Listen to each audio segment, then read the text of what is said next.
Munugode MLA Komatireddy Rajagopal Reddy ఆదేశాల మేరకు మునుగోడు మండల కేంద్రంలో బెల్ట్ షాపులు బంద్ చేయాలని కోరుతూ కాంగ్రెస్ పార్టీ పోలీస్ శాఖ ఆధ్వర్యంలో ర్యాలీ నిర్వహించారు. సందర్భంగా బెల్ట్ షాపులు నడిపే వారికి బంద్ చేయాలని, బెల్ట్ షాపులు బంద్ చేసి మునుగోడు అభివృద్ధికి సహకరించాలని కోరారు. మునుగోడు ఎస్ఐ చందా వెంకటేశ్వర్లు, కాంగ్రెస్ పార్టీ మండల అధ్యక్షుడు భీమనపల్లె సైదులు పాల్గొని సత్యం, కర్ణాటి, స్వామి యాదవ్, పాల్వాయి చెన్నారెడ్డి, సాగర్ల లింగస్వామి, పాలకూరి యాదయ్య తదితరులు ఈ కార్యక్రమంలో పాల్గొన్నారు.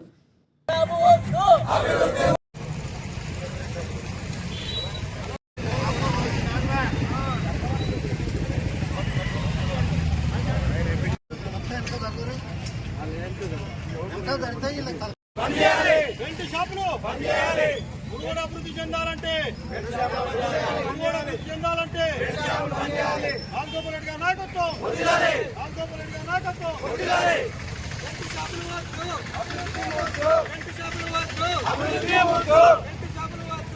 మునుగోడు మండలం ఒక రోల్ మోడల్గా ఉండాలని ప్రతి ఒక్క పౌరుడు కూడా, యువకులు కానీ, ఇంట్లో కానీ, తల్లిదండ్రులు కానీ ఎవరు కూడా మద్యానికి బానిస కావద్దు, మత్తుకు బానిస కావద్దు అని చెప్పేసి పెద్ద ఎత్తున ప్రతి మండలం, ప్రతి విలేజ్ వైజ్గా గ్రామ కమిటీలు వేయడం జరిగింది.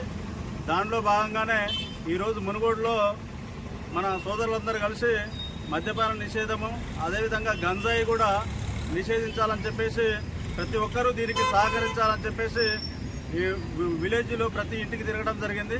దీనికి మీ ప్రజలందరూ మద్దతు ఇచ్చి మన మండలంలో ఎక్కడ కూడా మద్యం అమ్మడం కానీ, అదేవిధంగా ఎవరైనా కానీ పక్క ఇంట్లో మద్యం తీసుకుపోయి పక్క ఇంట్లో పెట్టి గుట్టు చప్పుడు కాకుండా అమ్మడం కానీ, ఇలాంటి ఏం చేసినా కానీ మా దృష్టికి వస్తే చట్టపరంగా సీరియస్గా యాక్షన్ తీసుకోవడం జరుగుతుంది. అదేవిధంగా మన మండలంలో చాలామందిని పాత బెల్ట్ షాపులు ఎవరైతే ఉన్నారో ఫైండ్ అవుట్ చేయడం జరిగింది. వాళ్ళందరినీ కూడా ఇవన్నీ దృష్టిలో పెట్టుకోండి. ప్రతి ఒక్కరు కూడా ఎవరైనా వైలేట్ చేసినా కానీ, మన నిబంధనలు ఎవరైనా వైలేట్ చేసినా కానీ మళ్ళీ వాళ్ళని ఫోర్ఫిట్ చేసి జైలు పంపడం జరుగుతుంది. ఇది ప్రజలందరూ పూనుకున్నారు కాబట్టి దయచేసి మీరు కూడా ఎవరైనా కానీ బెల్ట్ షాప్ నిర్వహించాలని అనుకుంటే కూడా దయచేసి అందరూ బంద్ చేయాలి. దీనికి అందరూ కూడా సహకరించాలని వాళ్లకు ప్రత్యేకంగా చెప్పడం జరిగింది. మీరు అమ్మినట్టయితే మన గ్రామానికి కూడా డెవలప్మెంట్ అనేది రాదు. కాబట్టి మన ప్రియతమ నాయకులు మునుగోడు శాసనసభ్యులు కోమటిరెడ్డి రాజగోపాల్ రెడ్డి సార్ గారి ఆదేశాల మేరకు ఈరోజు మునుగోడు టౌన్ మొత్తం తిరగడం జరిగింది. అదేదైతే బంద్ అవుతుందో ఆ విలేజ్కే డెవలప్మెంట్ కోసం చేసుకోవడానికి అవకాశం ఉంటుంది. కాబట్టి మన మండలంలో ఉన్న 3 గ్రామాలు కూడా డెవలప్మెంట్ కోసం 10 లక్షలు కూడా పెట్టడం జరిగింది. ఆ 3 గ్రామాలు, అన్ని గ్రామాలలో కూడా ఎక్కడ కూడా మందు బంద్ చేయాలనే ఆలోచన ఉన్నది. కాబట్టి దయచేసి ప్రజలందరూ కూడా ఆలోచన చేసి, మన ఎమ్మెల్యే గారు మన కోసమే చెప్తున్నారు కాబట్టి మనం కూడా ఆలోచన చేసి మన ఎమ్మెల్యే గారి మాట కోసం అంతా